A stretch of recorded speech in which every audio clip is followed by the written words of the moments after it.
Assalamualaikum warahmatullahi wabarakatuh. Kami dari kelas 11 MIPA 2 dan kami berasal dari kelompok 3. Kami akan membahas mengenai kudeta. Saya Kenanti Haronisa. Nama saya Ingrid Claresta Abelia. Perkenalkan, nama saya Intan Julia. Nama saya M. Fadil Al-Absi. Saya Iskandar Zulkarnain. Nama saya Muhammad Zaki Prastio. Berikut ini merupakan penjelasan mengenai kudeta.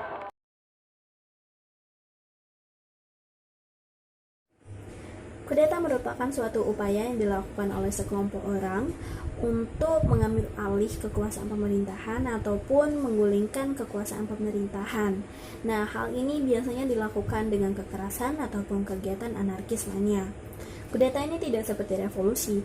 Kudeta ini bersifat hanya mengubah perubahan kecil bagi sekelompok orang ataupun personil ataupun segelintir personil dalam pemerintahan.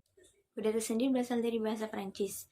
Pengucapannya adalah coup d'etat atau disingkat dengan coup, yang berarti merobohkan legitimasi atau pukulan terhadap negara. Yang artinya sendiri adalah sebuah tindakan pembalikan kekuasaan terhadap seseorang yang berwenang dengan cara ilegal dan seringkali bersifat brutal. Inkonstitusional berupa pengambilan alih kekuasaan atau penggulingan kekuasaan. Sebuah pemerintahan negara dengan menyerang strategis, taktis, atau juga politis. Legitimasi pemerintahan kemudian bermaksud untuk menerima penyerangan kekuasaan dari pemerintahan yang digulingkan.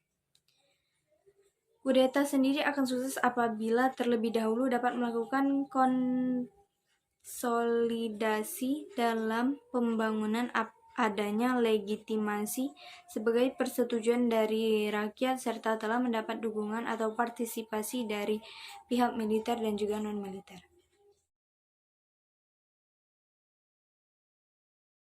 Kudeta. Salah satunya dampak negatif kudeta militer di Myanmar terhadap Indonesia. Yang pertama, kawasan Asia Tenggara yang menjadi pilar penting dalam politik luar negeri. Indonesia makin menjauh dari karakter demokratis. Artinya, dia menjelaskan agenda-agenda politik luar negeri lewat ASEAN akan bergantung pada persetujuan dari pemimpin-pemimpin negara anggota ASEAN yang di dalam negerinya menjalankan sikap semena-mena acuh kepada kehendak rakyatnya. Yang kedua, sebelum kudeta, politik di Myanmar sebetulnya cenderung tengah ke kanan.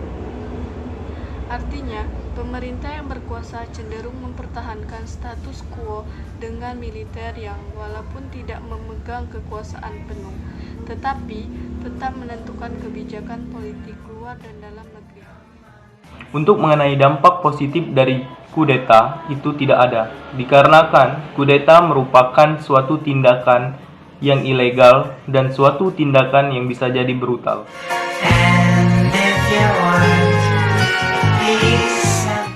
Penyebab terjadinya kudeta. Penyebab terjadinya kudeta adalah adanya perselisihan kedua belah pihak dan perang saudara, serta perebutan kekuasaan, gelar, jabatan, dan konflik batin.